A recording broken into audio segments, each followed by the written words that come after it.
মা ফাতেমা রাদিয়াল্লাহু তাআলা আনহা, বোন উম্মে কুলসুম রাদিয়াল্লাহু তাআলা আনহা, তাদের দুজনের ভিতরে ঘটে যাওয়া একটি ঘটনা বহুল প্রচলিত রয়েছে।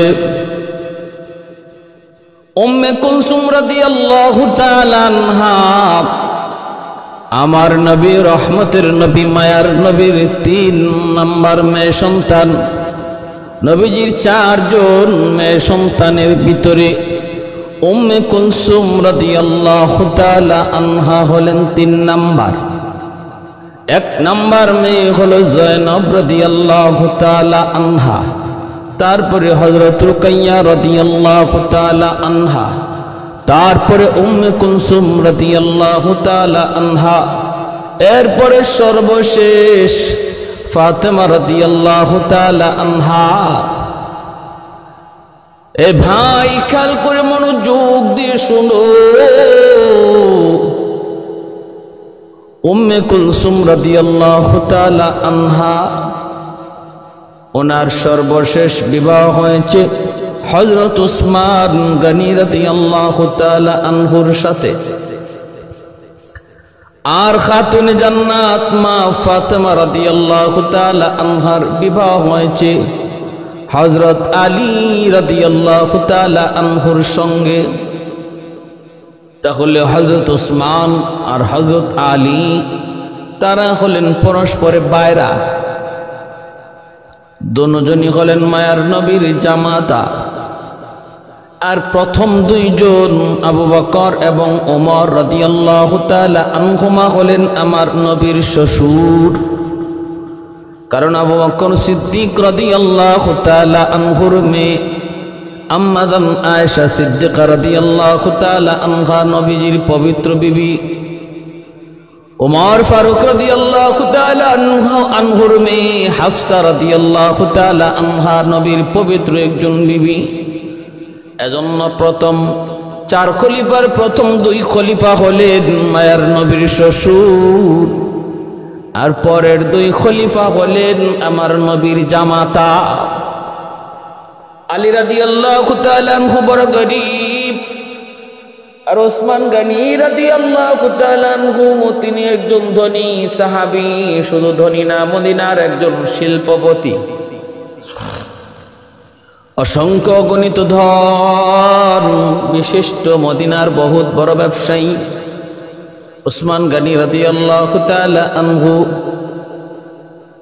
ওনার ঘরে হলেন নবীর মেয়ে উম্মে কুলসুম, আর আলী রাদিয়াল্লাহু তাআলা আনহু গরীব, ওনার ঘরে হলেন মার নবীর ছোট্ট মেয়ে খাতুনে জান্নাত ফাতেমা রাদিয়াল্লাহু তাআলা আনহা। তাদের ঘটে যাওয়া একটা ঘটনা প্রচলিত রয়েছে। সেই ঘটনাটা হলো উম্মে কুলসুম রাদিয়াল্লাহু তাআলা আনহা তিনি নাকি মা ফাতেমাকে দাওয়াত করেন নাই। ওনার বাড়িতে একটা অনুষ্ঠান, সেই অনুষ্ঠানের ভিতরে তিনি মক্কার অনেক ধনী ধনী পরিবারের মানুষকে দাওয়াত করেছেন, ধনী ধনী পরিবারের মেয়ে সন্তান মহিলাদেরকে দাওয়াত করেছেন। কিন্তু আপন বোন খাতুনে জান্নাত ফাতেমা রাদিয়াল্লাহু তাআলা আনহাকে দাওয়াত করেন নাই, তিনি গরীব হওয়ার কারণে। ফাতেমা গরীব, এই পরিবেশে ধনীদের সাথে তার মানায় না, ধনীদের পরিবেশে ফাতেমাকে মানায় না। এমনটা ভেবে উম্মে কুলসুম রাদিয়াল্লাহু তাআলা আনহা তিনি নাকি ফাতেমাকে দাওয়াত করেন নাই। ভাইরা বন্ধুরা, এরপরে ধনী পরিবারের মহিলাগুলি তারা দাওয়াত খাইতে আসলো। আসার পরে যখন খানা পেশ করা হলো, আল্লাহ পাক রব্বুল আলামিনের কাছে এই আচরণটা এত নাপছন্দ হয়েছে। কেউ কেউ বলে সবগুলা খানা পাথর হয়ে গেছে, আবার কেউ কেউ বলছে সবগুলি খানা চাউল হয়ে গেছে। সেটা আর খানা হিসাবে রয় নাই। খানা পরিবর্তন হয়ে সেটা অখাদ্য হয়ে গেছে, খাদ্য পরিবর্তন হয়ে সেটা অখাদ্য হয়ে গেছে।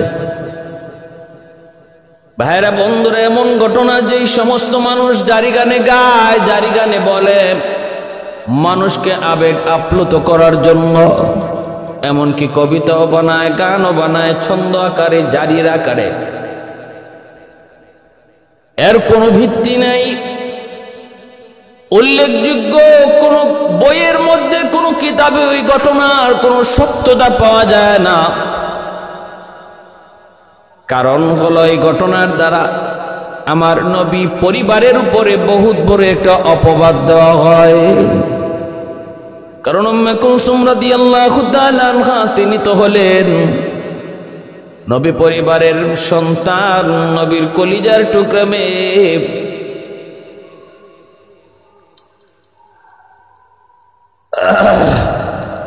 চোখের সমস্যা, প্রচন্ড ব্যথা, তবুও আসলাম আপনাদের সামনে দুই চারটা কথা বলার জন্য। এই চোখের রোগ সারা দেশে ধরা পড়েছে। ভাইরা বন্ধুরা, জন্য বলতেছিলাম একটু মনোযোগ দিয়ে শুনো। এমন কোন কথা, এমন কোন ঘটনা, এমন কোন আচরণ কোনোদিন প্রকাশ করা যাবে না, বলা যাবে না, দেখানো যাবে না, যার দ্বারা আমার নবী পরিবারের উপরে অপবাদ আসে, নবী পরিবারের ইজ্জতে আঘাত হয়।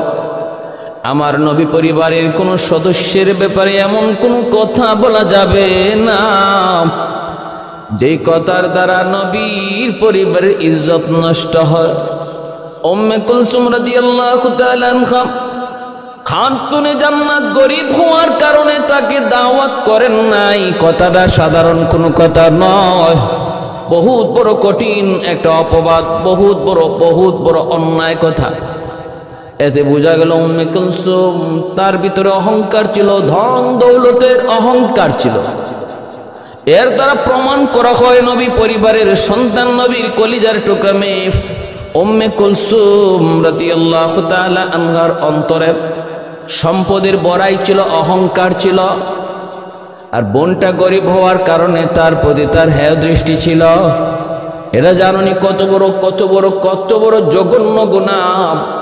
আল্লাহ বলেন আল্লাহর নবী বলেন আল কিবরিয়া ও রিদাই, হাদিসে কুদসি। অহংকার করা শুধুমাত্র আমি আল্লাহর পোশাক, অহংকার করা মানুষের মানায় না। এই যে অহংকার বহুত বড় কবিরা গুনাহ, অন্তরের রোগ।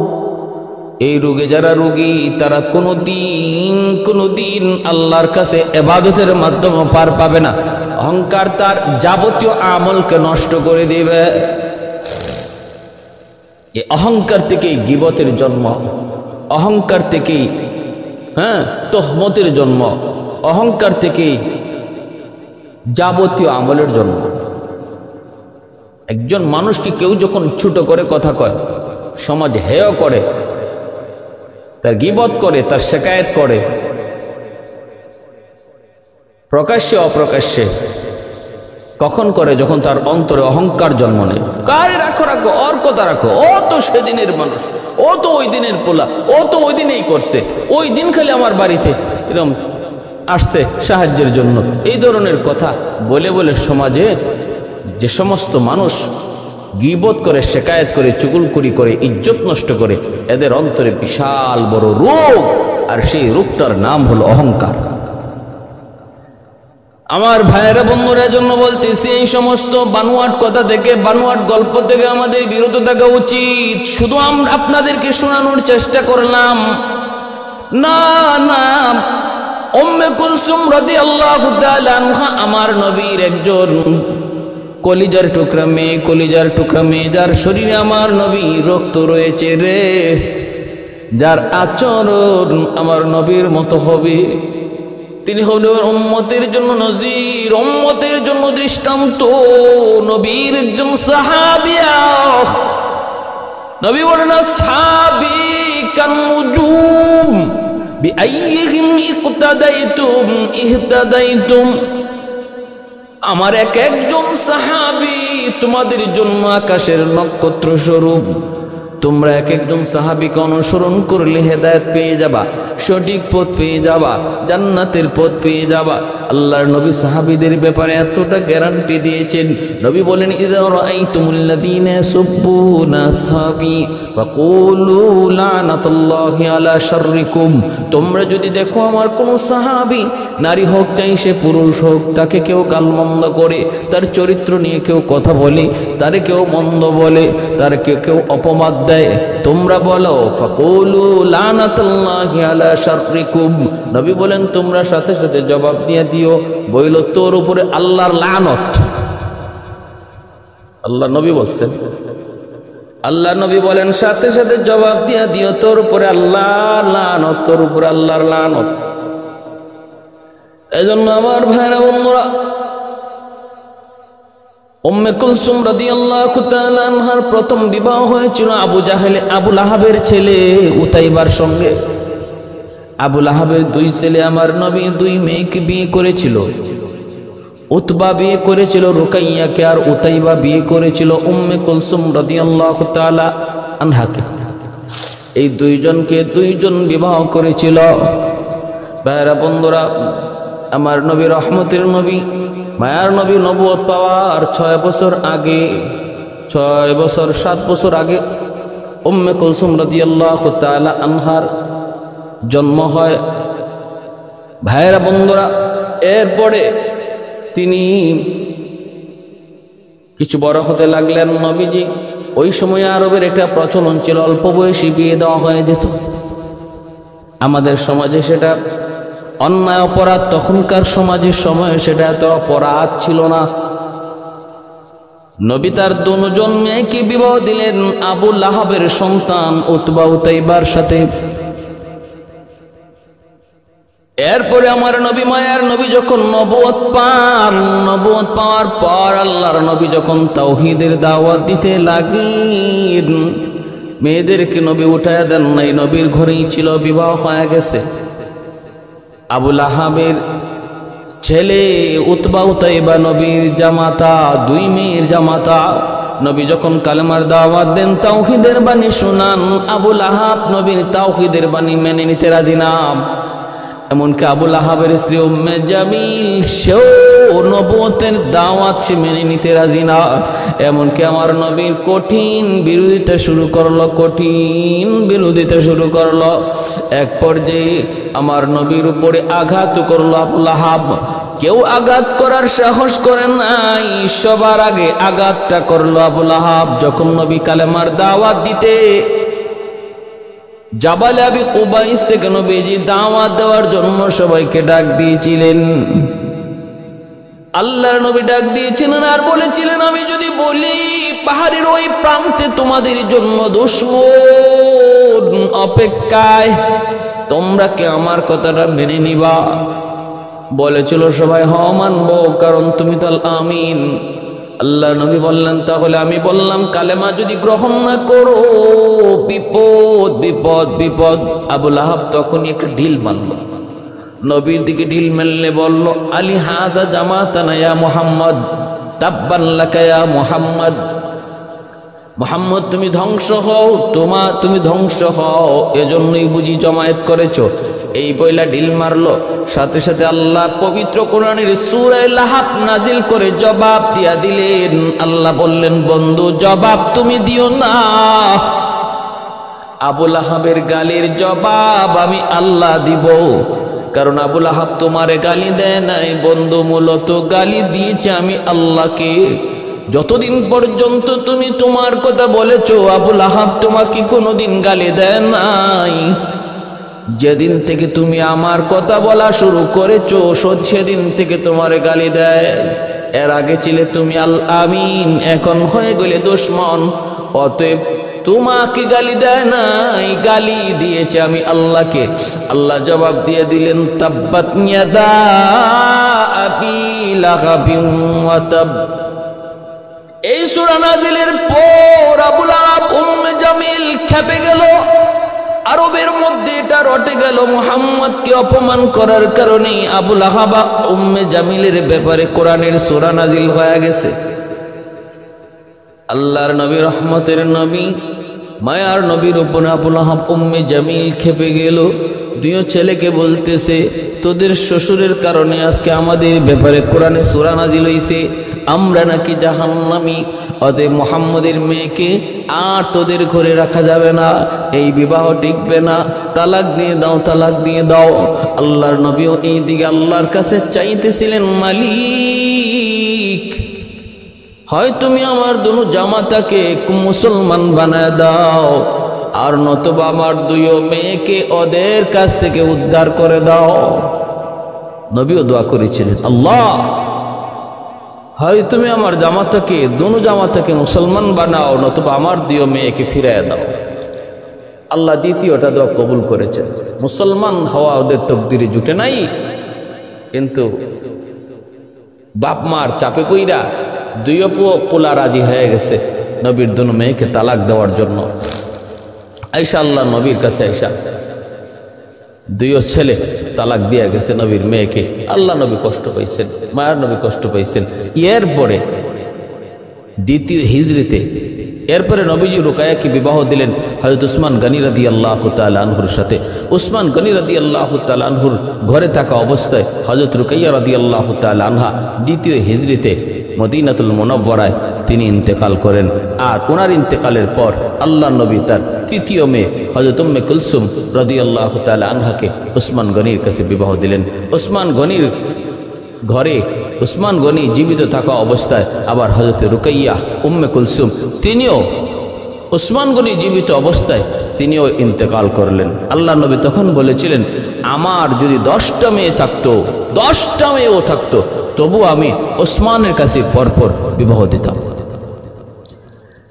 ভাইরা বন্ধুরা, জন্য আলী রাদিয়াল্লাহু তাআলা আনহু আর উসমান গনি রাদিয়াল্লাহু তাআলা আনহুর ব্যাপারে এত বড় অপবাদ, উম্মে কুলসুম আর ফাতেমা রাদিয়াল্লাহু তাআলা আনহার ব্যাপারে এত বড় অপবাদ হয় না।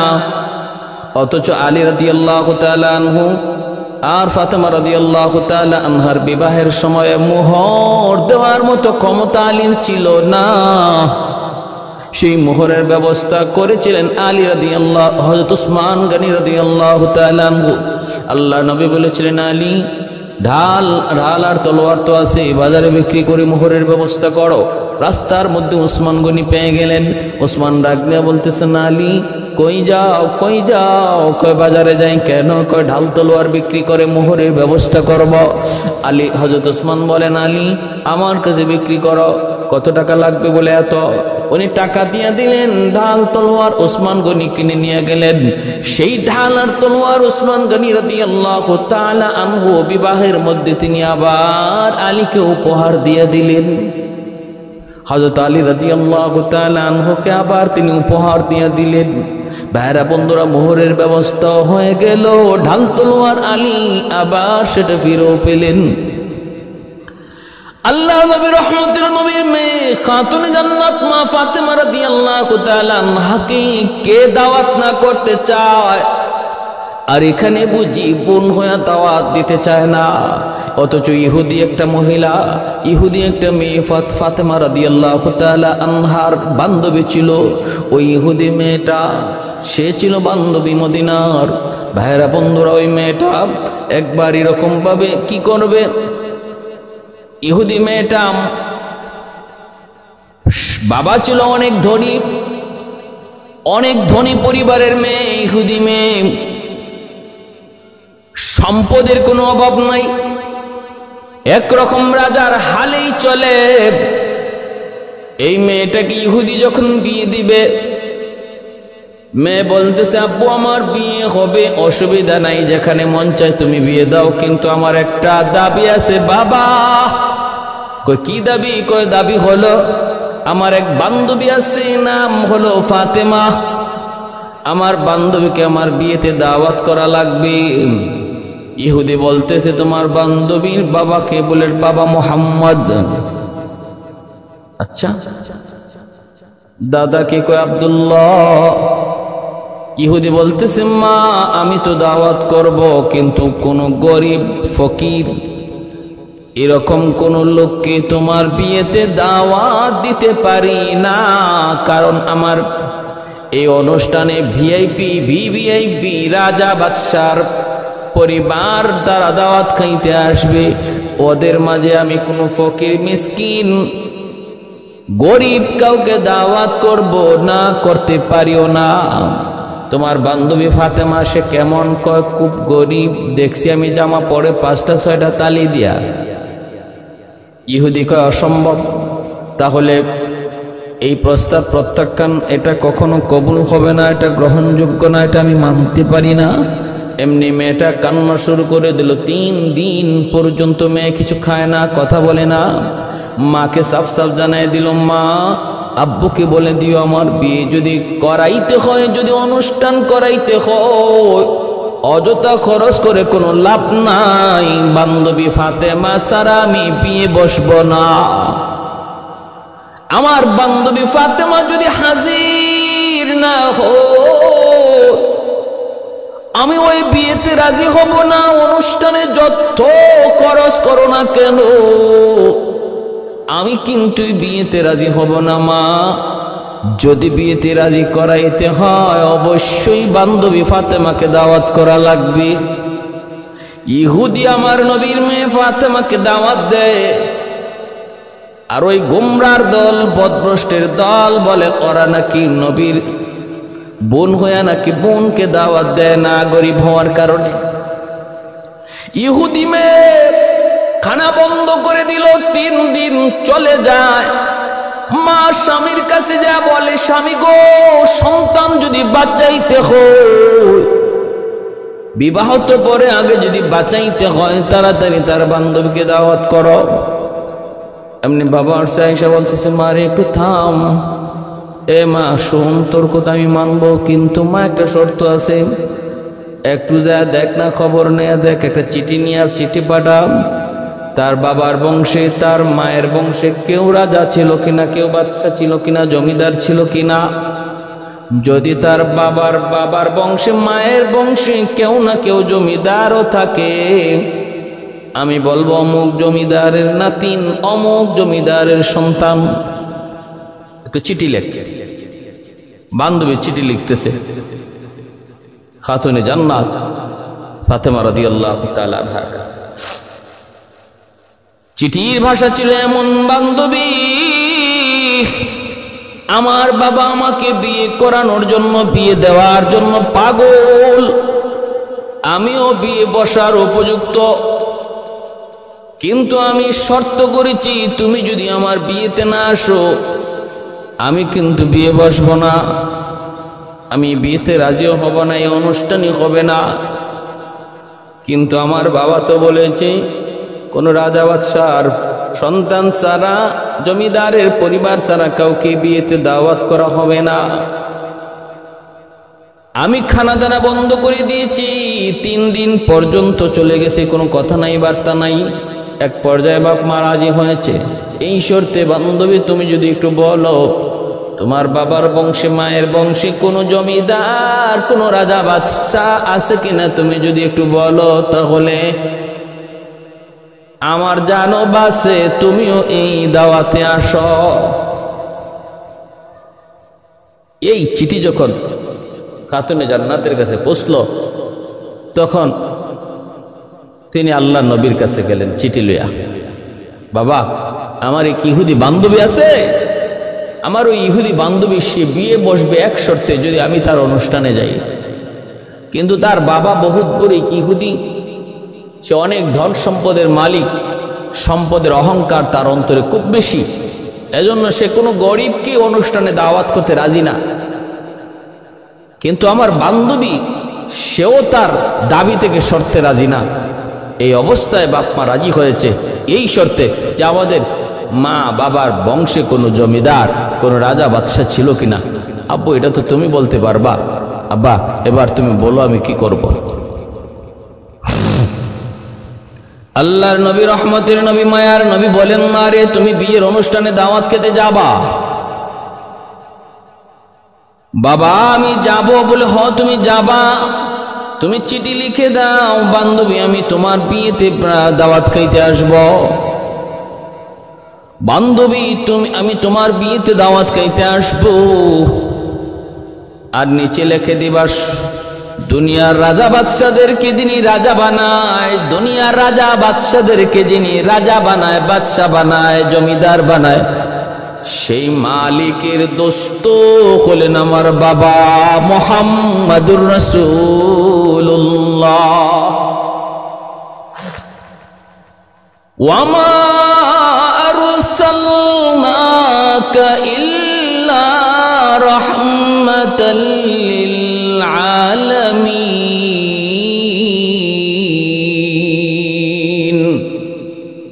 আল্লাহ পাক রব্বুল আলামিন কয়, বন্ধু তোমাকে জগতের জন্য রহমত বানায় পাঠাইছি। সূরা আলাম নাশরাহ লাকার মধ্যে কয়, ওয়া রাফা'না লাকা যিকরাক, ও বন্ধু আমি আল্লাহ তোমার নামকে উঁচু করেছি, উঁচু করেছি। আমি আল্লাহর নাম যত জায়গায়, তোমার নাম তত জায়গায়। আজানে আমার নাম, সাথে তোমার নাম। নামাজে আমার নাম, সাথে তোমার নাম। জানাজায় আমি আল্লাহর নাম, সাথে তোমার নাম। জানাজায় দেখবেন আর কিছু না থাকলেও আলহামদুর সাথে সূরা না থাকলেও দরুদ শরীফ জানাজার মধ্যে আছে নি না নাই? ইকামতের ভিতরে আমি আল্লাহর নাম, সাথে তোমার নাম। বাংলার জমিনে যেখানে আজান শেষ, ভারতের জমিনে আজান শুরু। ভারতে শেষ, পাকিস্তানে শুরু। যেখানে আমি আল্লাহর নাম উচ্চারণ হয়, সেখানেই তোমার নাম উচ্চারণ হয়। কালেমার ভিতরে আমি আল্লাহর নাম, সাথে সাথে তুমি বন্ধুর নাম।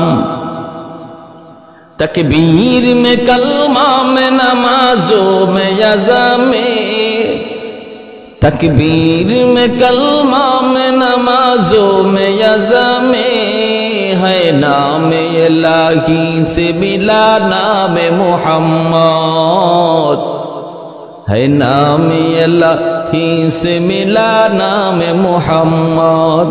फरमाती ही आदम को मुझे खुल्द तरी में, लकहा हुआ तो बाब मिला नाम मुहम्मद, लकहा हुआ तो बाब मिला नाम मुहम्मद। महबूब ने कहा सल्ली अला नाम मुहम्मद, आका की जिया दिल की जिला नाम मुहम्मद, आका की जिया दिल की जिला नाम मुहम्मद। ভাইরা আমার, এই চিঠি লিখা বান্ধবীর কাছে পাঠায়। বান্ধবী বাবাকে যে বলল, বাবা আমার বান্ধবী আসবে। কেমনে আসবে? তার বংশে কোনো রাজা বাদশা ছিল? বলে রাজা বাদশাহ যিনি বানায় সেই মালিক হলো আমার বান্ধবীর বাবার বন্ধু। সে বলে দিয়েছে আসবে বাবা আসবে। এবার তুমি বলো বিয়ে হবে কি হবে না? বাবা কো বিয়ে হবে। ঠিক আছে, তার আসতে বল। রাজা বাদশার পরিবারের সদস্যরা বিয়ের আসরের মধ্যে বসে আছে। এইদিকে আগামীকাল বিয়ের অনুষ্ঠান। খাতুনে জান্নাত বাবাকে বলতেছে, আব্বু কাল তো অনুষ্ঠান, আমি যাব, বিয়েতে যাব। বলে হ তুমি যাবা। সন্ধ্যার সময় একবার কয়, বাবা আমি তো আগামীকাল যাব। নবী কয় যাবা, কিন্তু পোশাক আশাক কি পইরা তিনি যাবেন? নবী কিছুই বলেন না, কিছুই তো বলেন না। ভাইরা সকালবেলা তিনি যাবেন, রাতের বেলা জিবরাইল আমিন আল্লাহ পাক রব্বুল আলামিন কয়, জিবরাইল জান্নাতের ভিতরে ঢুকো, জান্নাতি স্বর্ণ অলংকারের একটা ব্যাগ তুমি তৈরি করো। ভরপুর জান্নাতি স্বর্ণ অলংকার, একজন মহিলা সাজার জন্য যত অলংকার লাগে সব অলংকার দিয়ে একটা ব্যাগ তুমি ভরপুর করো। আরেকটা ব্যাগের ভিতরে জান্নাতি পোশাক, যেই পোশাক পইরা মানুষ বেড়াইতে যায় এমন একটা পোশাক দিয়া ব্যাগ তৈরি করো। দুইটা ব্যাগ আইনা আল্লাহর নবীর কাছে জিবরাইল আমিন দিয়া গেলেন। আর নবীজি ওই ব্যাগ নিয়ে খাতুনে জান্নাতের দরজার সামনে যা নক করলেন। দরজা খোলা মাত্রই নবী বলতেছেন, মা গো ব্যাগ দুইটা রেখে দাও, সকালবেলা তুমি বিয়েতে যেও। আল্লাহর নবী, রহমতের নবী, মায়ার নবী। তিনি ব্যাগ দুইটা দিয়ে দিলেন খাতুনে জান্নাত। ব্যাগ দুইটা দেখে জান্নাতি পোশাক, জান্নাতি অলংকার পেয়ে শুকরিয়া আদায়তে তিনি নামাজে দাঁড়াইয়া গেলেন। এ ভাই, এজন্য বলতেছিলাম শুকরিয়া আদায়ের জন্য তিনি নামাজে দাঁড়ায় গেলেন। নামাজ পড়েন, আল্লাহর কাছে শুকরিয়া আদায় করেন। তিনি বুঝতে বাকি রইল না, এ কোনো দুনিয়ার মার্কেটের কোনো গহনা নয়, এই গ্রান এটাও দুনিয়ার কোনো আতরের গ্রান নয়, এই পোশাক দুনিয়ার কোনো পোশাক নয়, জান্নাতি পোশাক, জান্নাতি গ্রান। ভাইরা, সকালবেলা তিনি দামি জান্নাতি পোশাক পইরা বান্ধবীর বাড়িতে রওনা দিছেন। ওইদিকে তো রাজা বাদশার সন্তানরা, মেয়েরা, বান্ধবীরা, তারাও তো বাড়িতে এসে হাজির। জমিদারের মেয়েরাও তারাও তো হাজির। সবার সামনে খাতুনে জান্নাত, জান্নাতি অলংকার পইরা, জান্নাতি সাজে সজ্জিত হইয়া তিনি যখন পুরুষ না কোনো পুরুষের চোখের সামনে নয়, মহিলাদের পাশ দিয়ে তিনি যখন চলে যাইতেছেন, চোখগুলা তাদের বড় বড় হয়ে গেছে। অনুষ্ঠান সেটা যদি মহিলাদের জন্য খাস হয়, সেখানে একজন দিনদার নারী যেতে পারে। পুরুষ মিশ্রণে আজকে আমাদের সমাজের যে বিবাহ অনুষ্ঠান হয়, যেখানে নারী পুরুষ এক টেবিলে বৈশা খানা খায়, এই ধরনের অনুষ্ঠানে যাওয়া হারাম, সাফ সাফ হারাম, সাফ সাফ হারাম। নিজেও যাওয়া যাবে না, পরিবারকেও পাঠানো যাবে না। যে বিবাহটা ছিল বরকতের বিষয়, যে বিবাহটা ছিল সোয়াবের বিষয়, ধর্মের অংশ, সেই বিবাহটাকে আজকে ইহুদ খ্রিস্টানদের কালচারে সম্পন্ন করার কারণে সে অনুষ্ঠান নেকির কাজ গুনাহে পরিণত হচ্ছে। যেটা সোয়াবের কাজ, নেকির কাজ, সেটা গুনাহে পরিণত হচ্ছে। আমাদের কোনো খবরই নেই। এজন্য বলবো, মা বোনদেরকে বলবো, ভাইদেরকে বলবো, বিবাহের অনুষ্ঠান করবেন, বরযাত্রীর অনুষ্ঠানের চাপ দিবেন না। মেয়ের বাড়িতে বরযাত্রী কোনো অনুষ্ঠান শরীয়তে এলাও না। শুধু ছেলে তার বাড়িতে অলিমা করবে, তৌফিক থাকলে ওই অলিমাতে সে দাওয়াত করবে বন্ধু বান্ধবকে। সেখানে নারীদের জন্য আলাদা বিভাগ, আলাদা, সম্পূর্ণ আলাদা করে ফেলবে নারীর সেক্টর, নারীর অংশ, নারীদের অংশ, নারীদের খাওয়ার জায়গা সম্পূর্ণ আলাদা পুরুষের চেয়ে। এবং কোনো গান চলবে না, কোনো বাজনা চলবে না। তাহলে এই অনুষ্ঠানটা, এটা একটা নেকিতে পরিণত হবে, সোয়াবের অংশ, জীবনের একটা বহুত বড় সোয়াবের অংশে পরিণত হবে। নবী বলেন, আন নিকাহু মিন সুন্নতি ফামান রাগিবা আন সুন্নতি ফালাইসা মিন্নি। বিবাহ করা আমি নবীর সুন্নত। এই বিবাহ থেকে যে নিজেরে ফিরিয়ে নিল, সে আমার দল থেকে বাইর হয়ে গেল। এজন্য যার শারীরিক শক্তি আছে, যাদের আর্থিক শক্তি আছে, যার শারীরিক এবং আর্থিক শক্তি সামর্থ্য আছে, তার জন্য বিবাহ করা অবশ্যই জরুরি, ফরজ, ফরজ। তার জন্য বিবাহ করা ফরজ। যার শারীরিক শক্তি আছে কিন্তু আর্থিক সামর্থ্য নাই, তার জন্য শরীয়তের বিধান, তুমি বেশি বেশি রোজা রাখো, বেশি বেশি রোজা রাখো। বউ পালার, একজন স্ত্রীকে পালবার সামর্থ্য যদি না থাকে, তার খরচ, তার খরপুষ দেওয়ার সামর্থ্য না থাকে, তাহলে বিবাহ তুমি কেন করবা? আরেকজন মহিলা এনে কষ্ট দিবা? তুমি রোজা রাখো। তোমার উপরে বিধান হলো তুমি রোজা রাখো। শারীরিক শক্তি যেটা আছে, রোজা রাখলে শারীরিক চাহিদা যেটা আছে, এটা দুর্বল হয়ে আসবে। এজন্য আমার ভাইয়েরা, বন্ধুরা, খেয়াল করে মনোযোগ দিয়ে শুনুন। খাতুনে জান্নাত তিনি যখন ওই বাড়িতে যায় ঢুকলেন, শুধু নারী বান্ধবীরা তাদের সামনে যায় ঢুকলেন, তাদের চোখগুলা বড় বড় হয়ে গেল। কি ব্যাপার, এত দামি পোশাক জীবনে কোনোদিন দেখি নাই, জীবনে কোনোদিন দেখি নাই।